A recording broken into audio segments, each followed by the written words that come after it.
Marcos lehendakariak gastronomiaren garrantzia nabarmendu du Nafarroko erakargarritasun turistikoaren giltzarrezko elementu gisa Fiturren. Krisalis Euskal Herria utzi eta Euskal Herriko adingabe transexualen gurasoen elkarteak izen berria hartu du, Naizen.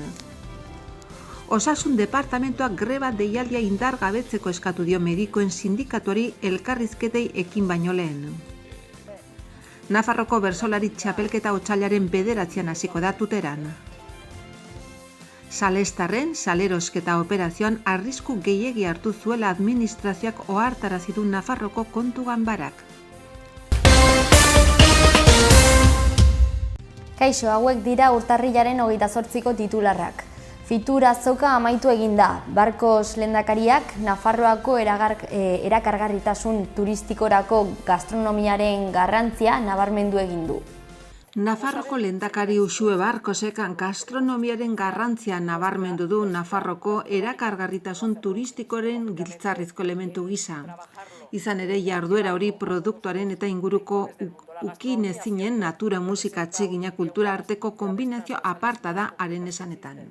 Uxue Barkos Nafarroko eguneko ekitaldi instituzionalaren buru izan da, astelenaz geroztik Madrilen pasaden astean ospatu den nazioarteko turismo azokako Fiturren. Bertan parte hartu du Halaber garapen ekonomikoko lehendakariorde Manu Ayerdik eta Landa garapeneko ingurumeneko eta toki administrazioko kontseilaria Isabel Elizaldek. Itzorduak sektoreko 100 persona elkartu ditu. Agintarien agerraldiez gain ekitaldian 4 personaren lana aitortu da Nafarroko enbaxadore turistiko gisa eta komunitatearen aniztasuna pintxoen bitartez islatzen duen Katar paisaiak dastatzea deritzon esperientzia aurkeztu da. Edizio honetako stand 500 metro kuadroko esparrua da, egituran lerroak eta berde kolorea nagusi dituena. Bisitariei ongietorri emateko sarrerako zoruan erakargarritasun handiko elementua kokatu da. Nafarroko kultura eta naturako baliabide nagusien ikusizko zein entzunezko esperientziak bistarazten dituen LED pantaila handia. Horrekin batera, paretetan foru komunitateko turismoaren ikur nagusi buruzko euskarri grafiko zabala dago. Pabiloia sektoreko beste erakusketa batzutan ere erabiliko da. Hain zuzen ere, Nafarroko estanda saritua izan da Errioxa eta Aragoiarekin batera aurtengo 3 pabiloi autonomiko onenetariko bat bezala.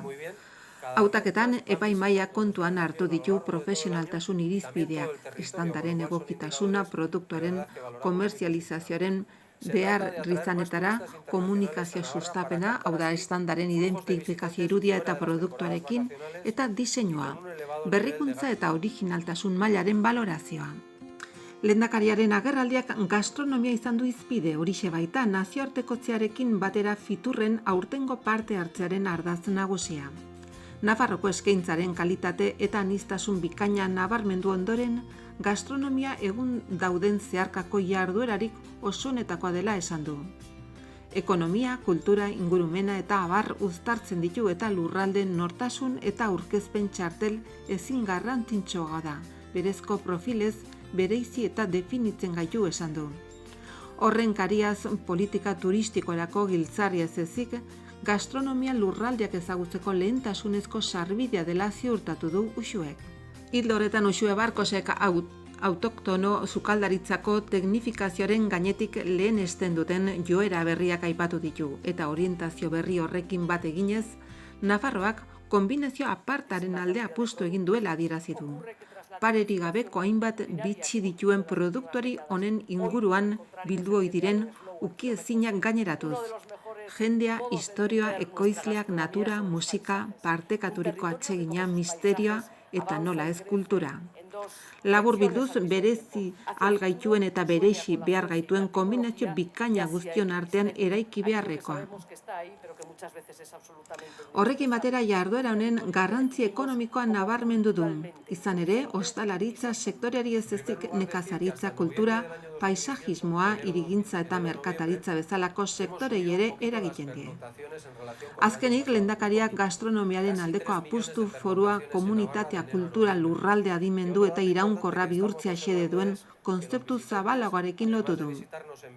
Ekitaldian garapen ekonomikoko lehendakari orde Manu Ayerdik ere parte hartu du, sektoreko profesionalen lana eskertu ondoren. 2018ko emaitza nagusiak gogoratu ditu. Izan ere, urte horretan 1,3 milioi bidaiarik bisitatu zuten Nafarroa. Hartara, lehendabiziko 9 hilabetetan izandako jaitsira arinaz gain, kontuan hartzeko moduko datu positiboak ere bildu dira. Hala nola, egonaldiaren iraupena. 2,18 egunekoa orain, 1,2 edota azaroan eta abenduan izandako susperraldia. Horren harira, argi utzi du turismo arloko helburua ez dela soilik turista gehiago erakartzea, hobeto egitea baizik, denboran eta espazioan sakabanatutako turismoa lortuz, hau da urte osokoa eta lurralde osoari dagokiona. Ayerdik azaldu duenez xede horri begira, Nafarroko gobernua ahalegin bereizi egiten ari da, nazioarteko turismoa erakartzeko Mexikon, Txinako Gansu probintzian eta Lufthansarekiko harremanaren naiz Iruña Frankfurt aire konexioaren esparruan bideratu dituen zenbait ekintza garrantzitsuaren bitartez. Azkenik turismoa gastronomikoa aipatu du, bidaia batean plater edo ardo on batez gozatzea baino askoz ere gehiago da adierazi du. Ondare kulturalera hurbildu eta parekorik ez duen modu personal baten bitartez gogoangarria bihurtzeko ere bada. Gastronomiarekin batera, Nafarroak ongi bizitzearekin eta kalitate goreneko produktuekin lotutako bizimodua eskaintzen die bisitariei. Lehen aipatu denez Fiturrek pabilioi autonomikoei ematen dizkien 3 sarietati bat Nafarroa jaso du. Epaimahaiak nabarmendu du foru komunitateko pabilioiak natura, kultura eta jasangarritasuna leku berean egotea lortzen duela. Egindako balorazioan aipatzen duenez, ezin hobeto pentsatutako eta definitutako antolamendu arkitektonikoak, almenak eta dorreak dituzten, gazteluen eta harresien eraikuntza zaharrak ekartzen ditu gogora. Fronte bakarrak eta itxitura, erdira gazkorrak gotorleku hori inguratzen duenaren begien bistan, aritzezko horma horietatik haratago maitatzeko gonbita egiten dute. Halaber, egokitza jotzen du erabilitako kolore neutroan, zuri, berde eta zura, sortalekuaren 3 alde, itxitako bakoitzean hautatutako irudi handiak ematen dituzten, koloretako notek soilik hautsita. Hoiek Nafarroko elurra, mendia, basoa eta arkitektura erakusten dituzten. Milaka urteko basoeken borren artean Nafarroaren aberastasuna aurkitzen duten moduan zurezko xaflek aukera ematen dute, erabilera ezberdinen arabera, publikotik erdi pribatura eta pribatura igarotzen doazen espazio ezberdinak erdika ikusteko. Halaber, aipatu behar da diseinua azken xehetasunareino zaindu dela. Portakatalogoak ere sartuz gehitu du epaimahaiak. Naizen, hori da Euskal Herriko adingabe transexualen gurasoen elkartearen izen berria.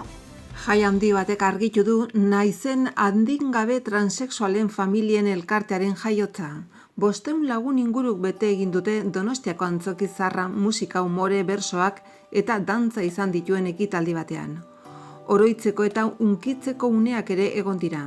Naizen osatzen duten Euskal Herriko 100 familia baino gehiagorekin batera, Euskal Autonomia Erkidegoko eta Nafarroko Foru Erkidegoko erakundetako ordezkariak eta elkarte ugarietako ordezkariak ere izan dira. Afrika Baeta eta Xabier Madariaga kazetariek aurkeztu dute gala. Ongi etorri hitzaldia Eneko Goia Donostiako alkateak egin du. Izan ere, Naizen elkarteko kidei antzokia erabiltzeko aukera Donostiako udalak eman die. Azken asteotan adingabe transexualen familiek elkartearen izena eta logo berriak ezkutuan gorde dituzte, ekitaldian Esti Urresola zuzendariaren bideo batean ezagutzera eman arte. Krisalis Euskal Herria izenpean, familia hauek azken 4 urtetan egindako lana laburtzeko Ekaiz Goikoetxeak idatzitako testuan oinarritzen da bideoa. Arista komunikazio enpresak musutruk diseinatutako logoak arroxa eta urdinaren artean kolore ugari dagoela jartzen du agerian. Izan ere bakoitza kolore ezberdina daukagu eta denok ditugu gure baitan kolore guzti horiek. Bakoitzak neurri eta maila ezberdinetan. I izkiaren puntua alaitasun, askatasun eta zoriontasun eztanda bihurtu da, horrela loratzen garelako benetan garenak izateko aukera dugunean. Jaian ez usteko ugari egon dira porrotx, marimototx eta txapas barreak sorrarazi dituzte antzokian. Bera eta Kimetz elkarteko gazteak pianoz eta gitarraz lagunduta abestu dute. Onintzen Beita eta Jon Maia bersolariek eztarri askotan korapilok sortu dituzte. Kai Etxaniz eta bere banda, gaur Maria gitarran eta Juanma perkusioan beraien musika oparitu diete ikusentzulei. Une magikoa sortu da Kaik Naizen elkartearentzat konposatu duen abestiaren aurrerapen bat jo duenean taldeak. Bertzeune bereziki hunkigarria bizi izan da isiltasun eta iluntasun tarte batean, ostean antzokiko pantailan 3 minutuko bideoa proiektatu denean. Bertan gizarteko alor ezberdinetako 9 pertsona ezagun elkarteko aurrekin batera agertzen dira euren maitasuna, babesa eta begirunea adierazten. Espotean Miguel Indurain, Edurne Pasaban, Carlos Arguiñano, Itziar Ituño, Pedro Miguel Etxenike, Patricia Gaztañaga, Aritz Aduriz, Zurine Hidalgo eta Ales Sardui agertzen dira elkarteko neska eta mutilekin. Iban Gonzálezek zuzendu du bideoa eta Baleukok ekoiztu du musutruk ere. Bideo eskuragarri dago Naizenen sare sozialetan eta web orri berrian naizen.eus elbidean. Elkarteak aurren transexualitatea ulertu eta laguntzeko nazioarteko erreferentzia bihurtu nahi duen orrian alegia. Osasun departamentuak medikuen sindikatuari elkarrizketei ekin baino lehen greba deialdia bertan bera uztea eskatu dio. Nafarroko Gobernuko Osasun Departamentoa beste bilera bat egin du Nafarroko medikuen sindikatuaren ordezkariekin kolektiboren erreibindikazioak aztertzeko. Osasun bidea Nafarroko Osasun zerbitzuko medikuen artean deitu dituen lanuzten arira. Topaketan, departamentoak akordiak lortzeko borondatea duela berretsi du eta elkarrizketa prozesu azkarra garatzeko konpromiso hartu du kolektiboaren aldarrikapenak eztabaidatzeko. Nola nahi ere greba deialdia bertan bera uzteko eskatu dio Nafarroko medikuen sindikatuari elkarrizketa prozesuari ekiteko aldez aurreko baldintza gisa. Bestalde, Nafarroko medikuen sindikatuak greba deialdia indargabetzeko erabakia kolektibo profesionalaren esku uzteko konpromiso agertu du baldin eta Osasun Departamentoak idatziz berehalako elkarrizketa egutegia zehazten badu, haien aldarrikapenei erantzuten saiatzeko konpromisoa formalak tarteko. Sindikatuak egindako eskaerari erantzunez departamentoa bere gain hartu du Nafarroko medikuen sindikatuari datozen orduotan elkarrizketen egutegi proposamena zehaztu eta lege naiz eskuduntza arloko mugen barruan elkarrizketa hoietan erabili beharreko metodologia eta eragin eremua planteatzeko oinarrizko agiria helarazteko konpromisoa. Osasun kontseilari Fernando Dominguezek departamentoak hitz egiteko asmoa duela berretsi du eta kolektibo profesionalaren erantzunkizuna aipatu du. Medikuen grebak herritarrentzako osasun zerbitzuaren eragin ohi duen narridura garrantzitsuagatik. Otsailaren 9 Tuteran Nafarroako bertsolari txapelketari hasiera emango zaio. Otsailaren 9 hasiko da Nafarroko bertsolari txapelketa eta martxoaren 23an bukatuko da. 24 bertsolarik hartuko dute parte eta hoien artean daude 2017ko txapelketako finalista guztiak, bat izan ezik, Ander Fuentes Iturri. Bertsolariekin batera 7 epaile, 15 gai jartzaile eta dozenaka laguntzaileariko dira txapelketako saioak prestatzen. Hasiera batean 30 lagunek eman zuten izena aurtengo txapelketarako eta urtarrilaren 18an eta 19an 2 aurre kanporaketa egin ziren. Zein 24 bersolarik egingo zuten aurrera ikusteko. Saio hoietan txapelketa batean sekula parte hartu gabeko 6 bersolari eta duela 2 urteko txapelketako azken 6 sailkatuak aritu ziren. 12 bersolari guztira. Hoietatik Joana Zigandak, Xabati Ilarregik, Endika Legarrak, Satz Karasatorrek, Diego Riañok eta Satz Alemanek lortu zuten txartela. Saio guztietako sarrerak aurrez internetez erosteko aukera izango da ubebikoitza bersosarrerak.eus atariaren bitartez. Saioen aurretik ere irekiko dituzte lehiatilak, 4etatik aurrera, 5 erditik aurrera finalean. Era berean, saioak egingo diren herrietan ere salmentarako guneak egongo dira. 2011 arte urtero jokatzen zen Nafarroko bersolari txapelketa, ordutik 2 urtean behin egiten da, eta banakako txapelketarik ez dagoen urteetan, bardoak izenezko taldekako lehia izaten da. Berso eskolen sarea indartzea da egitasmoren asmoa eta auzolana eta talde lana ditu ardatz. Joan den urtean adibidez 113 parte hartzaile aritu ziren 16 taldetan banatuta. Nafarroako kontu ganbararen arabera, salestarren ikastetxearen salerosketa prozesuan administrazioak galtzori gehiegi hartu zituen. Nafarroko kontuen ganberak Iruñako salestarren ikastetxeren inguruko hirigintza operazioa aztertu du. Argitaratutako txostena parlamentuak eskatu zuen, ezkerra taldearen eskaerari erantzunez. Txostenak operazioen jatorria azaltzen du. Salestarrek Iruñako lanbide heziketako ikastetxea lekuz aldatu nahi zuten, instalazioak eta oraingo beharretara moldatzeko. Horretarako Egues Ibarreko Olatzerriko lur sail bat aukeratu zuen. Nafarroko gobernuak, Iruñako udalak eta Egues Ibarko udalak operazioan parte hartzea erabaki zuten. Interes orokorreko kontua zelakoan. Iruñeko ikastetxeak hartzen zuen lurzoruan etxe bizitzak eraikitzea zen helburua, hortik ateratako diruarekin ikastetxe berria finantzatzeko. Beraz, Aralar, Karrikako Orubea urbanizagarri bihurtzea izan zen lehen urratsa. Behin etxe bizitzak egiteko aukera bermatuta Nafarroko parlamentuak operazioa bultzatzeko funtsezko erabakia hartu zuen. 2010ko aurrekontu orokorrei buruzko legea baliatu zuen lurralde antolamentua eta hirigintza arautzen dituen foru legearen 52. artikulua aldatzeko. Aldaketak salestarren operazioa salbuetsi egin zuen lursail urbanizagarrietan etxe bizitza babestoi utzi behar zaien gutxieneko kopuruatik. Beraz, Orubean eraikitako etxe bizitza guztiak prezio librean ateratzeko aukera zabaldu zen. Handi gutxira, 2011ko urtarrilean, Nafarroko gobernuak, Iruñako eta Egues Ibarko udalek eta salestarrek kolaborazio hitzarmena sinatu zuten, ikastetxaren leku aldaketarako. Horren bitartez, Bintza, Nasu Bintza orain, sozietate publikoak, salestarrei Orubea erosteko konpromiso hartu zuen. Ondoren, lur sailak enkante publikoan saldu operazioa finantzatzeko. Salestarrek Nafarroko gobernuak olatzen zuen lur saila erosi eta ikastetxe eraikitzeko konpromiso hartu zuten. Bertan, gutxienez 50 urtez irakaskuntza jardueran aritzeko konpromisoa ere hartu zuen. 2015ko maiatzan, Bintza sozietate publikoak eta salestarrek salerosketaren konpromisoa sinatu zuten. Ekainaren 18an, Nafarroko gobernuak salestarren hirigintza plan berezia onetsi zuen. Handi bi urtera Iruñako udalak parzelazio proiektua onartu eta horretarako lizentzia eman zuen. 2017an salestarrek eta Bintza salerosketaren kontratua sinatu zuten. Horren bitartez, salestarrek gutxienez 26,4 milioi jasoko zituztela ziurtatu zuten.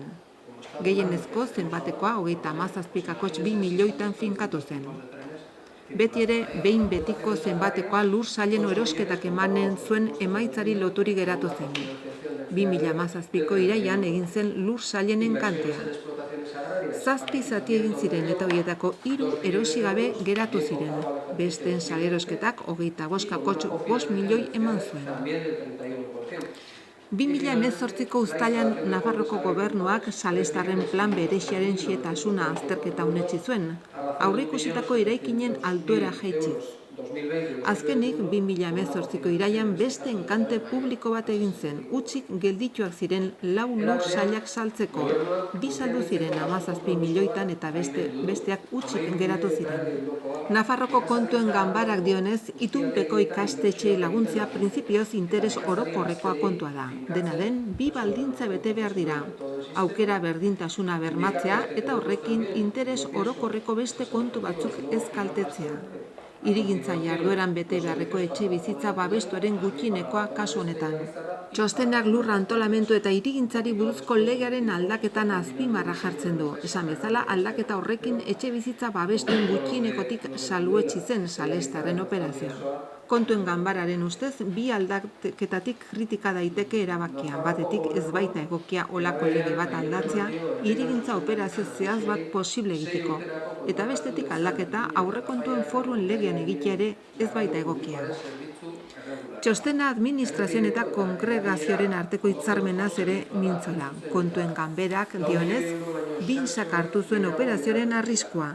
Diru sailen salerosketak emanen zuen zenbatekoa jakin gabe, frailei zenbateko bat ordaintzeko konpromiso hartu zuelako. Operazioaren behin-behineko emaitzari dagokionez, kongregazioak lortu egin du gutxieneko zenbatekoa 26,4 milioi. Fraideak hasi dira ikastetxe berria eraikitzen eta badute hori ordaintzeko nahiko diru. Nasu bintzarendako behin-behineko etekina 4,2 milioi da. Dirua etxe bizitza bultzatzeko erabili beharko du. Iruñeko udalak bere aldetik lur sail batzuk ere eraikin publiko bat eraikitzeko 3 milioi jaso ditu. Hona konklusioen laburpena, hirigintza operazio bat bultzatu zen ikastetxe baten leku aldaketa finantzatzeko. Legeak aurreikusia zuen etxe bizitza babestuen gutxienekoa salbuetsita gelditu zen. Lege aldatuz, eta administrazioak arrisku ekonomiko handia hartu du. Konklusio horren ondorio dira txostenaren 3 gomendioak. Hasteko, hirigintza lurralde antolamenturako erabili dadila ez operazio zehaz bat ahalbidetzeko. Bestetik, kontuen ganbarak uste du administrazioak ez du dela arrisku ekonomikorik hartu behar horrelako operazioetan. Eta azkenik, aurrekontuen foru legean horrekin zer ikusirik ez duen lege aldaketarik ez egiteko gomendio ere aipatzen du.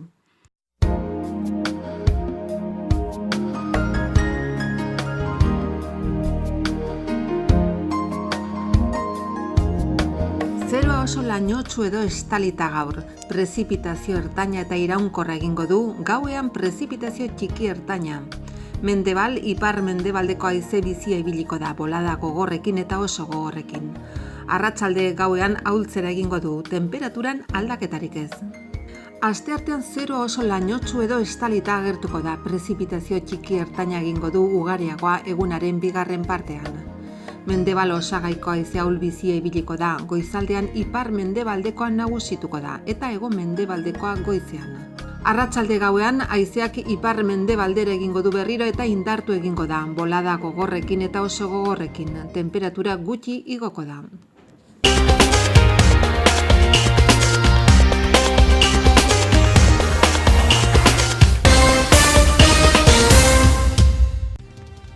Barkos lehendakariak gastronomiaren garrantzia nabarmendu du Nafarroko erakargarritasun turistikoaren giltzarrezko elementu gisa Fiturren. Krisalis Euskal Herria utzi eta Euskal Herriko adingabe transexualen gurasoen elkarteak izen berria hartu du, Naizen.